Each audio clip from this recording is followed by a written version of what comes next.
a partir de estos momentos.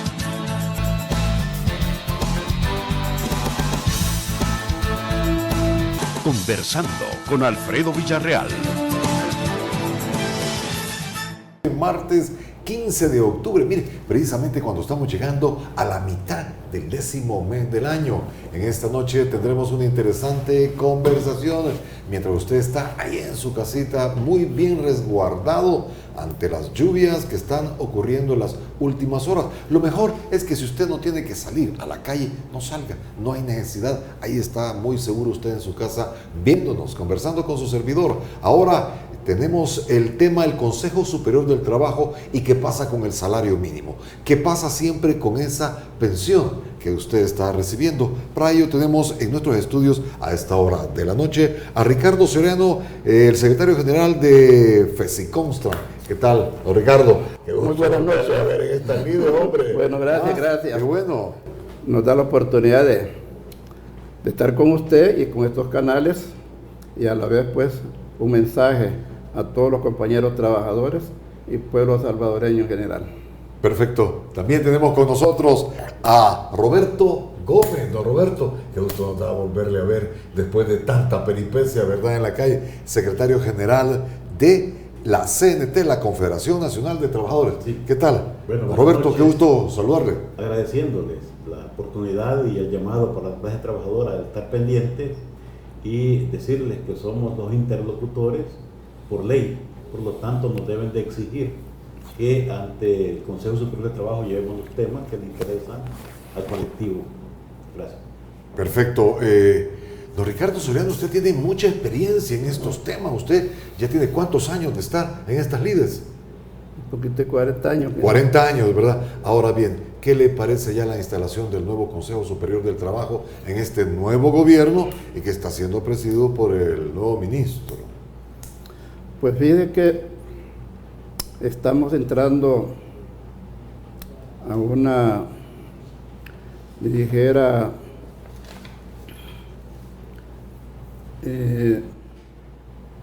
contentos, Pero sabemos que aunque no conformes.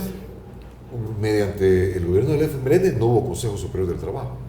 No hubo, ¿verdad? No hubo. Ahora díganos por qué no están muy conformes con la instalación de este nuevo Consejo Superior.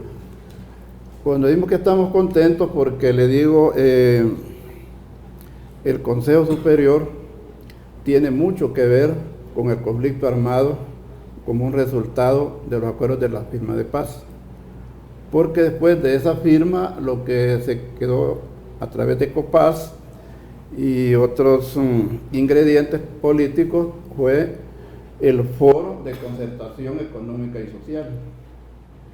Pero allá por el 93 hubo un lapsus de unas elecciones presidenciales y quedó un poco, digamos, que no se avanzaba en el tema, digamos, que la OIT nos había visitado, al ver que el foro había llamado, digamos, fracasado, a pesar que hubo apoyo pues, de los trabajadores, primera vez que nos dimos la mano con los empresarios, el mismo gobierno, pero luego la OIT nos ayudó para crear lo que es el Consejo Superior del Trabajo y caminamos bastante, hicieron muchas cosas favorables. Entre ellos, lo último que logramos hacer fue que el gobierno suscribiera 5 convenios, entre ellos el 97 y el 98, que esto ha venido a dar pues más amplitud, más espacio para muchas organizaciones. Los trabajadores pues ahora digamos hay una gran cantidad de sindicatos a raíz del, más que todo el convenio 97. Don Ricardo, pero ustedes dicen que están inconformes. Estamos con el actual... No, estamos inconformes por el hecho de que el gobierno anterior,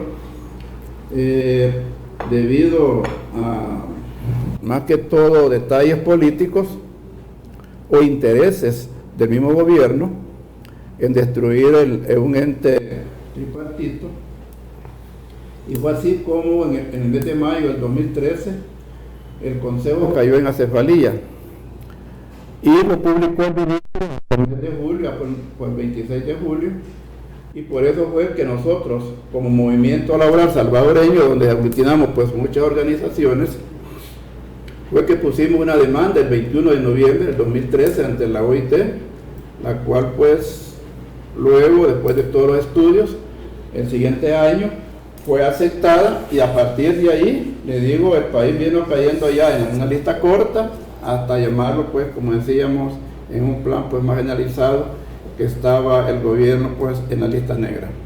Ahora, pues creo de que estamos no, en la lista negra. creo de que no, porque ya el gobierno está haciendo las gestiones para quitar esa sanción.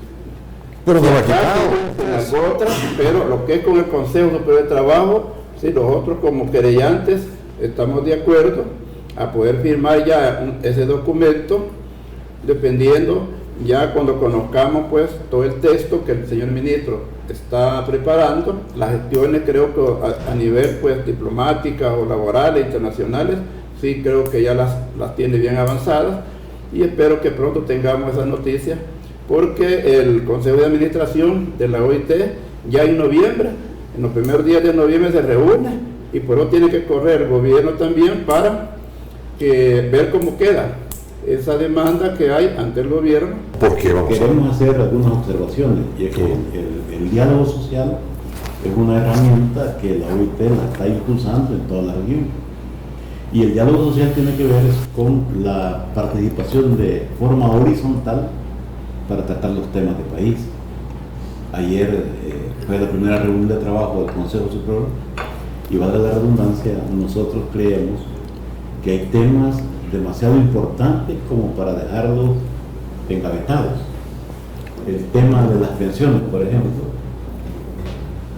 es un tema que está generando mucha opinión de la clase trabajadora a nivel nacional. El tema de la ley de la función pública, hoy servicio público, que el gobierno anterior y el de Arena tiene dos proyectos metidos en la Asamblea Legislativa, también está generando mucho que hablar en la calle, en la boca de los trabajadores, y nosotros somos interlocutores, somos representantes de los trabajadores y no podemos quedar callados. Por lo tanto, debemos de transmitir lo que la clase trabajadora, ¿verdad?, ve como temas de urgencia a tratar.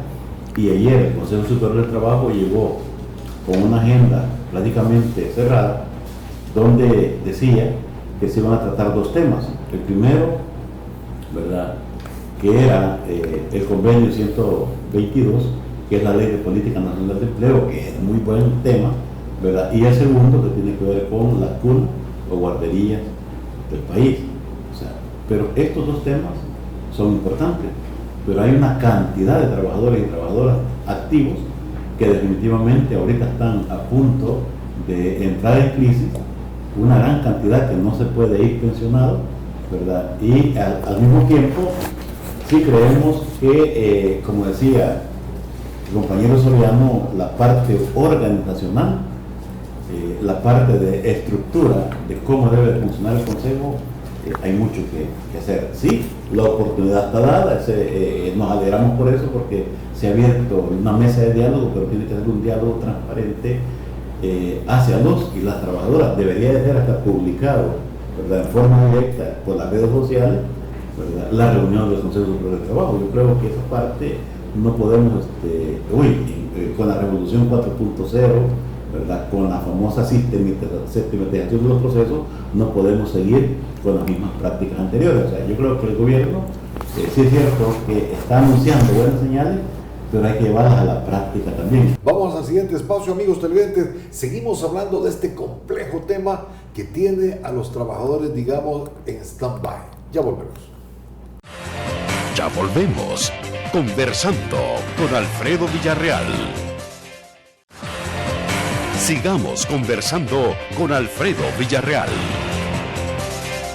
Conversando en esta noche sobre la situación de los trabajadores salvadoreños en esta coyuntura, cuando tenemos nuevo gobierno. ¿Qué está ocurriendo con el Consejo Superior del Trabajo, que ya fue instalado, pero que según nuestros panelistas no está dando, no hay una proyección, no tienen claro qué es lo que van a hacer? Como también nos dice don Ricardo, que el trabajador tiene que hacer un mea culpa. ¿Un mea culpa por qué, don Ricardo? En el caso de las pensiones, sí le digo, Porque le digo, yo empecé a trabajar a los 16 años, en 1964, nadie sabía de pensiones. Ni el Ministerio de Trabajo nunca nos dijo, ni el Ministerio de Educación a los estudiantes, ni el mismo gobierno. Sino que hasta en noviembre, que ya va a ser noviembre de 69, nació el IBM, que daba algunos ciertos beneficios. ¿Va? Y hasta que se llega al 2016, me parece, 96, la reforma. Pero, ¿qué pasó? Antes de eso nació el IMPEC, y fue un arbolito como que era de Navidad.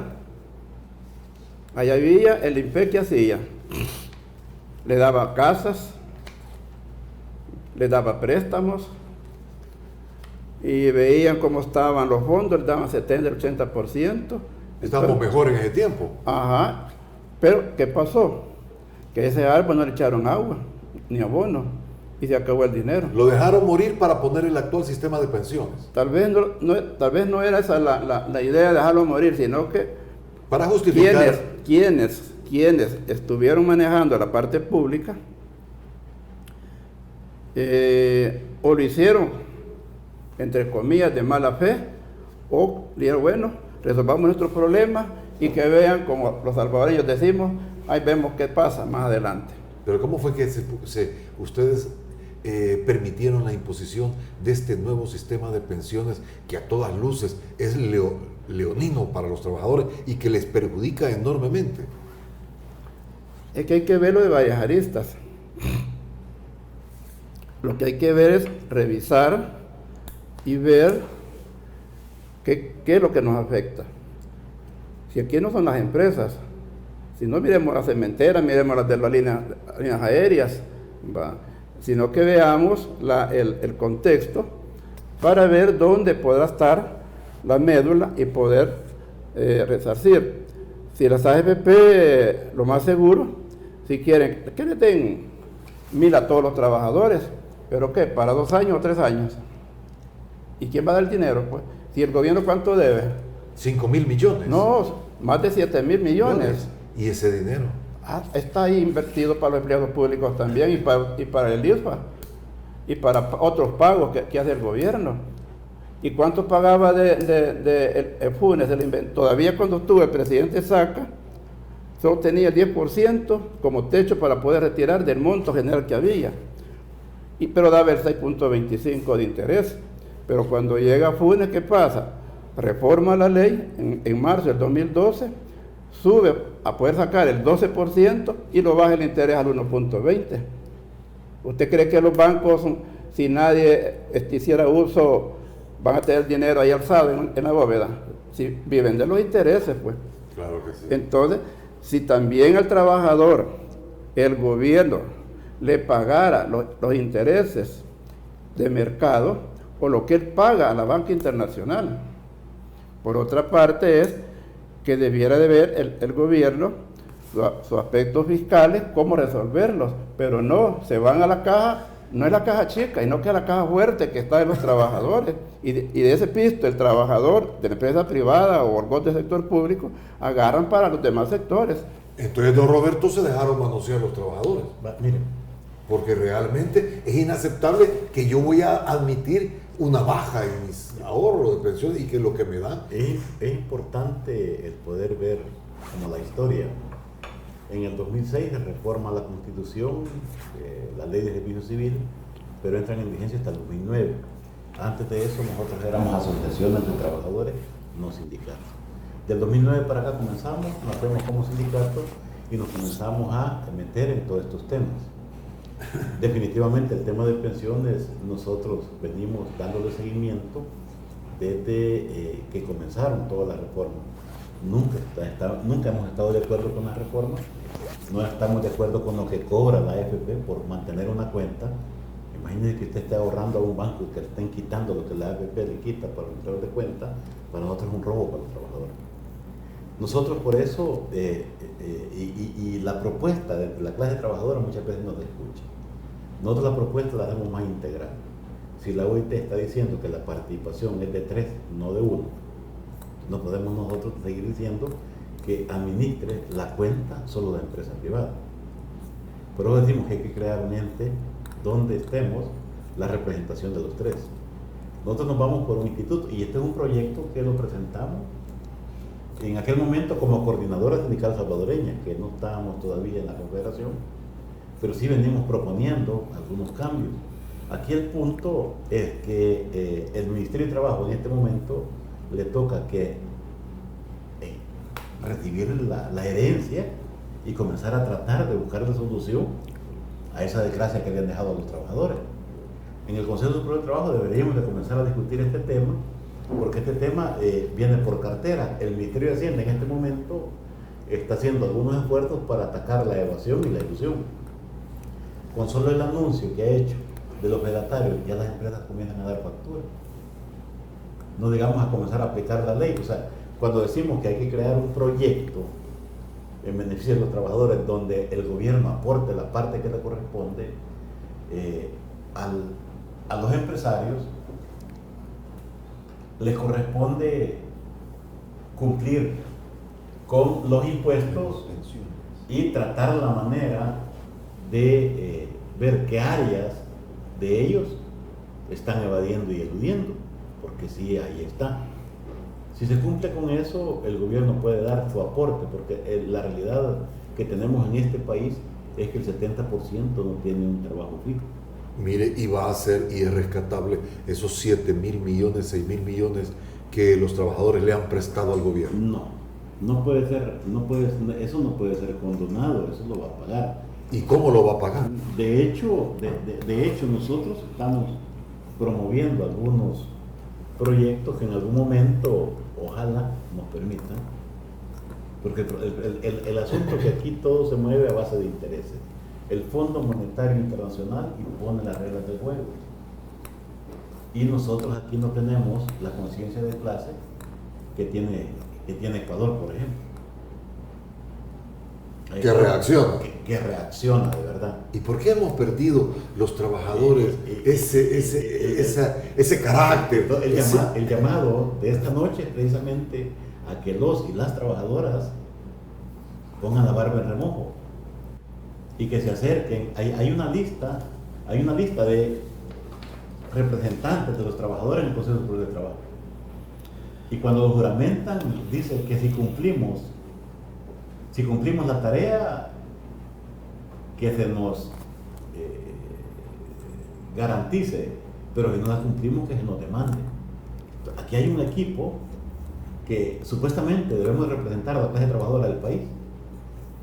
Dentro de los proyectos, y le digo esto, dentro de los proyectos que pedimos que se discuta es la ley de servicio público que el ministro de Trabajo dijo en Ginebra, Suiza, porque ya estuvimos, dijo que lo iba a pedir de la Asamblea Legislativa, lo cual hasta el momento no ha hecho, para que sea discutido.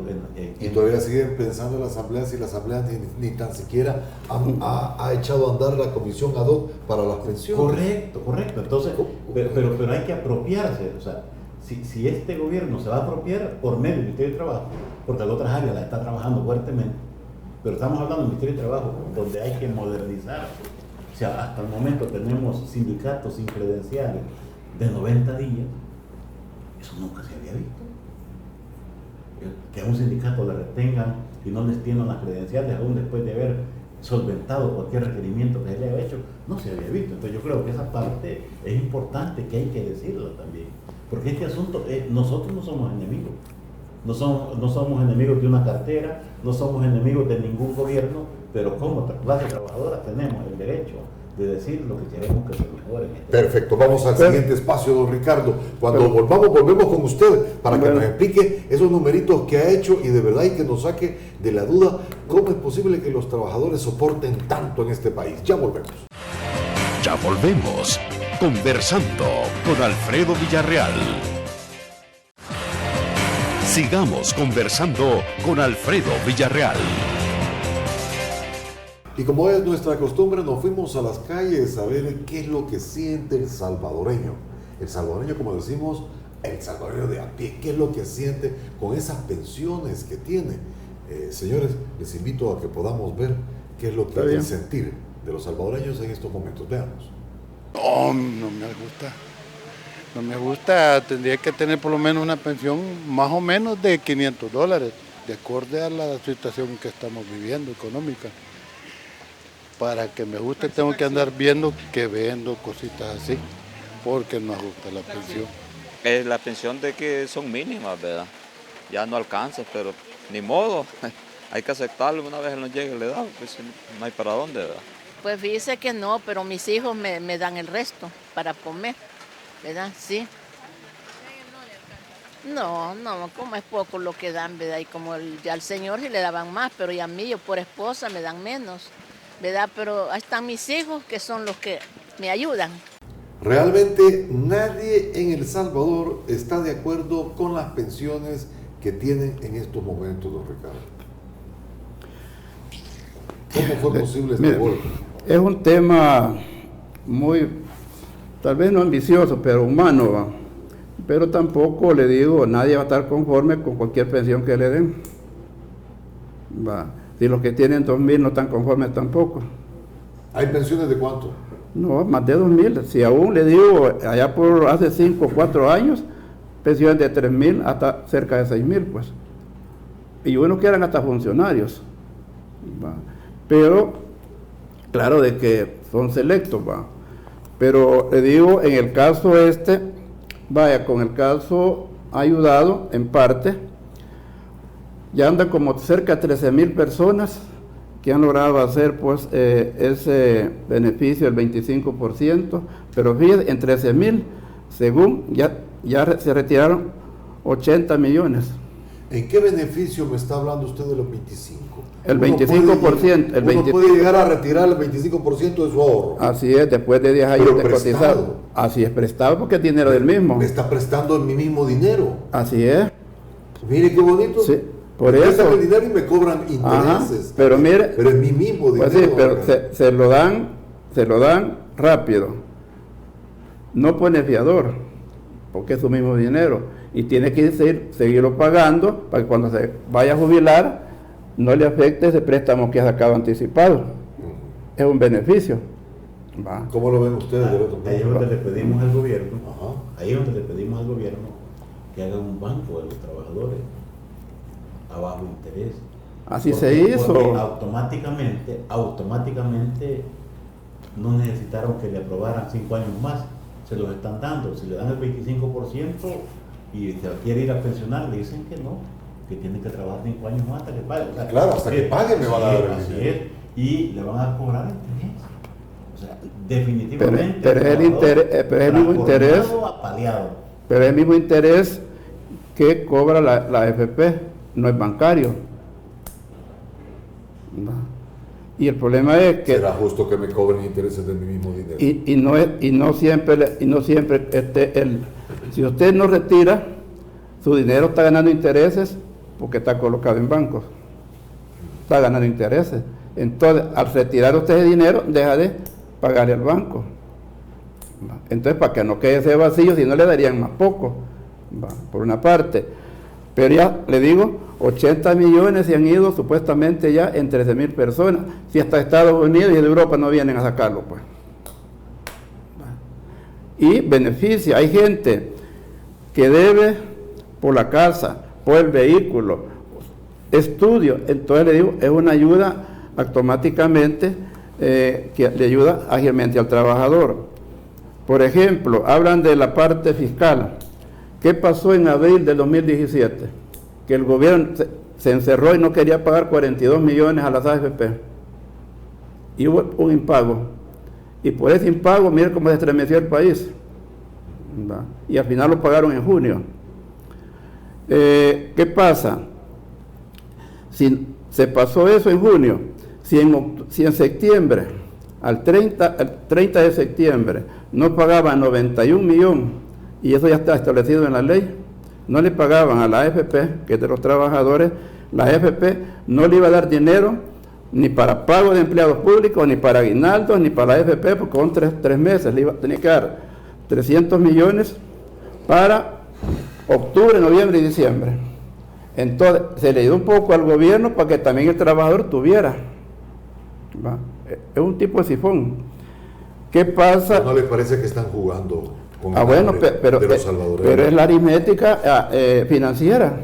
¿Usted está defendiendo entonces este sistema? Y si nosotros no hubiéramos hecho el sacrificio y le ayudamos al trabajador, primero que el dinero no está en manos del gobierno. ¿Va? Pero Y fue un salvoconducto para mientras viene una segunda revisión. ¿Va? Hay que ponerle un freno. Otra parte, ya el nuevo gobierno ya retiró estos primeros meses, ya retiró como 200 millones. Que el actual El actual gobierno. ya retiró 200 millones de los Cerca de 200 del dinero millones. de los trabajadores. Sí, cerca de 200 millones ya retiró. ¿Y eso lo hacen por ley? Sí, es que hay una ley. ¿Quién le beneficia esto? Es una ley, pero ¿cuánto retiraban los gobiernos de Funes y de Sánchez Serén? 500 millones al año. Al año, 500 al año. Sí. Pero este no lleva pero ni 6 meses y ya sacó 200. Sí. Entonces le digo, es una cosa aritmética contable. ¿Va? Entonces le digo, si uno tuviera para guardar para todo lo de la pensión que uno pudiera tener, el problema, le digo, es como que aquel que va a sacar un carro prestado, fiado. Si tuviera dinero, le sale más barato y lo paga de un solo, pero como no tiene, hace un crédito. ¿Va? Entonces, digamos, en ese sentido, el INPEC, pues, si el INPEC es tripartito, ahí está el gobierno, ¿va? Ahí está el Ministerio de Trabajo. ¿Y hasta cuándo los trabajadores pueden soportar esta situación? Una es, o se paga más, pero le digo, no podría yo afirmar datos, que eso lo desconozco, pero lo que la OIT diga, si esto lo aprobó en 1949, ¿y por qué dejó que el país llegara hasta esta fecha así como está, pues? Y no hizo nada en los 10 años con el frente. Y yo lo llamé, y vinieron, estuvimos en el Camino Real, y puedo dar el nombre de quien vino en la misión de la OIT. Entonces, cuando ellos mostraron también que tenían algunas disciplinas que cubrir, pues que tuvimos nosotros que seguir la lucha solos. Solo le digo en el caso de que no había un apoyo internacional, pero tampoco le vamos a echar la culpa porque digamos, la OIT pues tampoco no es una autoridad que va vinculante a que va a decir, señor gobierno, usted va a hacer esto, porque si no, hoy está con el caso de la convención del compañero, tiene razón, son 90 días, a nosotros nos pusieron 6 meses y no nos daban credenciales. No le daban las credenciales. No, y perdimos 160 sindicatos. Imagínate. ¿Hasta cuándo los trabajadores van a aguantar? Entonces, hoy ustedes, por lo menos, digamos, demos el beneficio de la duda que el gobierno se está todavía instalando, está en organización, y el Ministerio de Trabajo, pues, le digo, está dando pues algunos señales de apertura, y con lo del Consejo Superior que ha costado, tampoco se puede lograr de la noche a la mañana, pero sí yo creo que viendo el apoyo de los trabajadores, el mismo apoyo de la empresa privada, y que hay buenos planteamientos, yo creo, le digo, de que yo creo que ya en una segunda reunión del Consejo, y ya ayer se mencionaban de armar mesas, constituir mesas, creo que eso ayuda a ir agilizando, porque necesidad de los trabajadores, le digo, es múltiple. Es múltiple. Sí. Seguimos conversando. Sí. Vamos al siguiente espacio, amigos televidentes. Seguimos hablando de este complejo tema que tiene a los trabajadores, digamos, en stand-by. Ya volvemos. Ya volvemos. Conversando con Alfredo Villarreal. Sigamos conversando con Alfredo Villarreal. Pues bien, amigos televidentes, continuamos hablando referente a la situación de los trabajadores salvadoreños. Ya se instaló el Consejo Superior del Trabajo, es una esperanza ante esta situación tan grave que son las pensiones. Usted cómo está con este sistema, y también fuimos a la calle a preguntar sobre el salario mínimo. Vamos a ver qué dicen los salvadoreños referente a este concepto del aumento al salario mínimo. La situación de la vida cotidiana de todos los salvadoreños no es muy favorable, ¿verdad? Porque la canasta básica pues está pues elevada. Entonces considero de que si tenemos un salario digno, Considero de que sería bastante favorable para nosotros los salvadoreños porque en verdad se sentiría menos lo que es el consumo de todo lo que nosotros adquirimos diariamente. Y eso sería maravilloso y fantástico para toda la población salvadoreña. Lamentablemente no podemos decir que tenemos una vida digna por todo el historial de violencia que vivimos, pero antes de aumentar el salario mínimo se debe detener el proceso de cascada que existe. Si ahora se le aumentaran $100, el día de mañana ya los tomates valen $5. Entonces es de hacer una buena propuesta de nación que vaya en beneficio de toda la población salvadoreña. Se necesita, aparte de un salario digno, que existan muchos procesos que vayan encaminados a que haya un más desarrollo humano de todo nuestro pueblo. Yo estoy dispuesta a que sí le suben al salario mínimo, pero también si le suben al salario mínimo le van a tener que subir a la gasolina, a la canasta básica y a la alimentación. Pues la verdad que sí estoy de acuerdo, porque acuérdese de que las necesidades básicas de la familia salvadoreña pues son muchas y es bastante difícil solventarlas con el sueldo que se tiene ahora. La verdad que resulta bastante escaso, ¿verdad? Y hay muchas cosas que quedan pendientes y pues las familias necesitan satisfacer todas sus necesidades. Por eso para mí sí es importante de que le aumenten al salario mínimo. Lo tiene muy claro los salvadoreños, ¿no le parece, señores? Dicen, ¿cómo? Me van a aumentar el salario mínimo, pero todo va a ir para arriba. Entonces se necesita una buena propuesta de parte de ustedes, los dirigentes. Yo creo que la propuesta que se hace tiene mucho que ver también con la administración pública en los programas desde el gobierno central, el control de precios, ¿verdad? Es importantísimo, lo cual en este país nunca se ha entrado a eso, ¿verdad? Lo que dicen los entrevistados tienen mucha razón. Nosotros en el periodo anterior que se abrió el Consejo Nacional de Salario Mínimo, hicimos una propuesta. En ese momento pedíamos $450. Yo creo que le corresponde al equipo técnico hacer las valoraciones necesarias. ¿Equipo técnico de quién? Del gobierno. Del Consejo Nacional de Salario Mínimo. Le voy a comentar por qué. Tenemos datos que en este país el empresario ha ido creciendo, al grado que hoy pasamos, ¿verdad?, de conocer 160 millonarios más de lo que existía. Entonces, una redistribución de la riqueza tiene mucho que ver con el tocar este tema a profundidad, hacer los estudios y posiblemente no caer de un solo, en decir no se puede porque no se puede, porque el Ministerio de Hacienda tiene los datos exactos de las empresas, de los estados de cuenta de las empresas, lo cual sería un elemento importante para poder mejorar el salario digno en este país, pero al mismo tiempo llevar el control de precios, porque definitivamente lo que dicen es cierto. Hoy le aumentan $50 al trabajador, el día de mañana le están vendiendo al doble. ¿Y cómo evitar eso? De hecho, si el gobierno emite una tabla de control de precios, definitivamente tanto los abonos, las semillas, al final vienen a generar que el productor también del campo le cueste más y le suba. Pues si hay un control de precios, tiene que ser en todos los sistemas, ¿verdad?, para poder regular eso. Otra de las cosas que es importante, el grado de endeudamiento que tiene nuestra clase trabajadora, la cultura, ¿verdad?, las tarjetas de crédito, los préstamos, con cuánta facilidad, ya escuchó al compañero, sin fiador, sin nada, pero lo más lamentable es que a nivel de publicidad le presten su mismo dinero y le cobren intereses.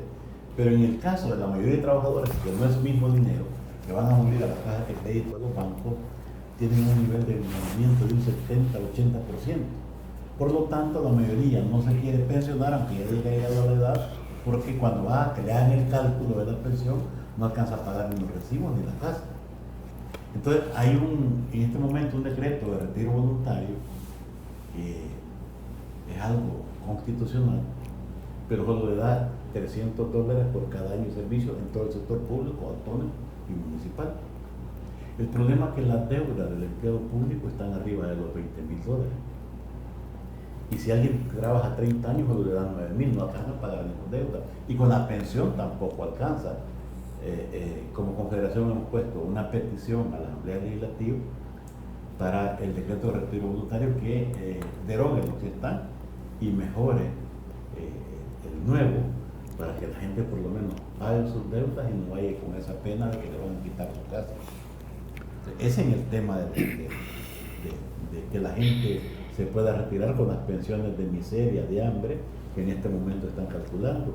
Solo educación tiene 20.000 profesores que no se van. Si esta es una bomba de tiempo, la gente, aunque no proteste, va a comenzar a morir. Pues yo creo que el gobierno, principalmente nuestro presidente, que ha declarado públicamente que las pensiones que aprobaron son de miseria, porque imagínense lo que dijo el presidente del FMLN, dijo que es el mejor proyecto y la mejor herencia que le dejaba al pueblo al aprobar esa reforma. O sea, es para preocupar después, porque eso fue lo que dijeron. Pero hay muchas propuestas, definitivamente, y no estamos casados con ninguna, pero lo que sí es que la gente necesita que se le mejore la pensión. Ese es un reto grande. Y el salario mínimo. Y el salario mínimo, tanto para el Ejecutivo como para el Legislativo, porque son los dos actores. El Legislativo, si no hay presión del Ejecutivo, no se mueve, peor con el sistema político que tenemos. Ahora bien, don Ricardo, realmente, ¿qué es lo que han pensado ustedes con este salario mínimo? ¿Lo van y encima las pensiones? Parece que la tarea no está fácil. Sí, pero yo creo que los trabajadores y a los que somos representantes de ellos, ya estamos grandecitos y vamos a tratar de ver cómo se va a poder solucionar. Lo del salario mínimo es lo mismo, ya desde que lo bautizaron, así quedó salario mínimo, y eso le digo viene ya, es histórico. Nosotros la propuesta que les habíamos hecho porque por lo menos en el salario del 2011, los estudios que nos daban eran que habían 114,000 trabajadores en la parte informal. Para el 2013 nosotros nos dijeron un estudio que andaba por cerca entre 65 a 70,000. Porque el compromiso fue que la empresa privada lograra a crear más empleo. Entonces, si eso es cierto que había bajado, pues nosotros llevábamos 314 el salario que nosotros pedíamos, más 10 medidas complementarias. Porque lo que dice aquí el compañero Gómez, de nada sirve que le aumente cualquier porcentaje, porque se lo come la inflación. Si antes del salario mínimo que aprobó en el 2016, le daban 8 plátanos por $1, y cuando se aprobó los $300, solo le dan 4, y para hoy en diciembre dan solo 3. Y la oficina del consumidor, ¿dónde está? Solo buscando empresas ahí por la Gerardo Barrio. Entonces, y le digo otra cosa, le aumentaron a cierto, digamos, segmento de trabajadores $300, de 252 a 300. El problema es que no le pusieron un rótulo en la frente. Este ya ganaba 300, no le aumenten a los productos. Los pagó, los está pagando como que hacía, igual como a los que le incrementaron. Entonces, ahí el Ministerio de Trabajo y Economía y Agricultura tienen un trabajo que hacer, y yo creo que hoy como Consejo Superior, y que ya se debe entrar a elegir, que es una de las cosas pues que se ha planteado el señor ministro, que sacar esa cefalía al Consejo Superior, luego el salario mínimo, el Consejo del Salario Mínimo, y luego viene lo de las pensiones y aún una reforma al Código de Trabajo. Es interesante. Poco más o menos es la ruta que él tiene, la hoja de ruta. Ojalá que se cumpla. Vamos a seguir hablando de esto porque el tiempo, ya ve cómo es, nos traiciona, ¿verdad? Ya volvemos, amigos, permítanos. Ya volvemos, conversando con Alfredo Villarreal. Sigamos conversando con Alfredo Villarreal. Por lo que hemos escuchado con nuestros invitados esta noche, la situación de los trabajadores salvadoreños no es nada fácil, no es nada halagüeña, es un sistema muy complejo en el que ellos están inmiscuidos. Así que vamos a escuchar la última ponencia de cada uno de ellos para saber hacia dónde vamos y qué piensa hacer la clase trabajadora que de alguna manera ha bajado sus niveles de lucha. Es que la situación cuando estaba el conflicto armado era una actitud. Después de los acuerdos de paz hubo una cierta, dándole el beneficio de la duda, y hoy pues tenemos un nuevo gobierno que ha dicho una serie de cosas. Esperamos que él pues las cumpla y que los funcionarios también pues reciban esa línea. En el caso del salario mínimo creemos que el Ministerio de Trabajo está impulsando a que se lleve a cabo, pero también esperamos que haya un acompañamiento del Ministerio de Economía, el Ministerio de Agricultura, que son parte del Consejo del Salario Mínimo, pero ningún incremento va a satisfacer las necesidades del trabajador. Pero entonces agreguémosle algo, medidas complementarias. ¿Qué es lo que el pueblo está diciendo? La canasta básica y la canasta ampliada. Entonces nosotros vamos a hacer todo ese esfuerzo, los que formen esa comisión del salario mínimo, y como Consejo Superior vamos a apoyarlos para que no estén solos y leamos de esa manera. Esperamos que haya una buena revisión y que pueda paliar las necesidades del trabajador y las trabajadoras. Vamos a ver qué dice la Central Nacional de Trabajadores, porque realmente la situación que ustedes tienen es una papa caliente. La verdad es que es importante para nosotros, para la clase trabajadora a nivel nacional, dar a conocer los nombres de los que estamos en el Consejo Superior de Trabajo, para que nos demanden el trabajo, para que nos lleven incentivos. Los 8 representantes propietarios: Alejandro Hernández Castro, Vilma Saraí Molina Hueso, Jairo Ernesto Ábalos, María Magdalena Mármol Ramos, Roberto Gómez Arias, su servidor, Ricardo Antonio Soriano, Juan Carlos Martínez Castellano, José René Pérez, y los suplentes: Lina Elizabeth García, Noé Gilberto Nerio Juárez, Blanca Esther Amaya de Lilla, Francisco Arturo Quijano Clara, Luis Alberto Ortega, Adolfo Antonio Ramos, Eduardo Cruz Rivera, Juan Antonio Hernández Aguirre. Estos somos los que representamos a las y los trabajadores a nivel nacional. Por lo tanto, posiblemente algunas federaciones o confederaciones en este momento no tengan un delegado en el Consejo, pero nosotros nos debemos a la clase trabajadora.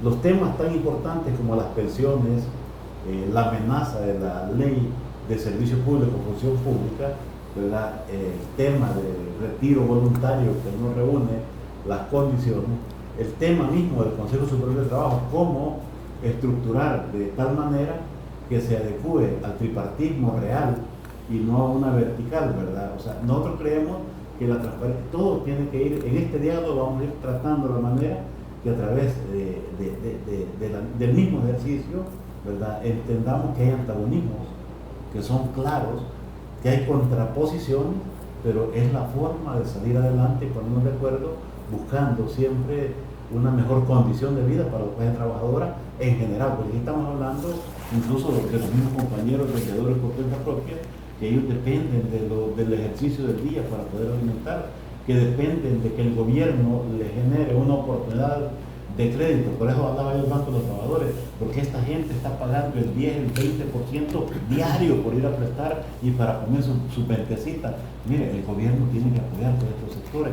Y si nosotros estamos en una Confederación Nacional de Trabajadores y el compañero está en un movimiento, ¿verdad?, laboral, lo menos que podemos hacer es decirle: miren, tráiganos ideas, exíganos a nosotros que llevemos sus posiciones más arriba, porque esto así es, así juega. Perfecto. Señores, han sido muy amables. Vamos a quedar en deuda con nuestros amigos televidentes porque este tema es amplio, Ricardo. Así es que depende de la coyuntura. En unos par de semanas nos volveremos a ver para seguir viendo en qué avances hemos llegado. Don Ricardo, muchas gracias. Un gusto enorme haberles saludado. No, gracias. Okay. A usted. Un gusto de saludarles y adelante, ¿verdad? Pero sobre todo, gracias a usted y a todo su staff. Gracias. Pero sobre todo, gracias a usted, amigo televidente, que nos ha acompañado, que tenga la mejor de las noches y a cubrirnos de las lluvias, porque esto va a seguir según los pronósticos. La mejor de las noches. Después de esto, usted ya no es el mismo. Gracias por habernos acompañado en Conversando con Alfredo Villarreal.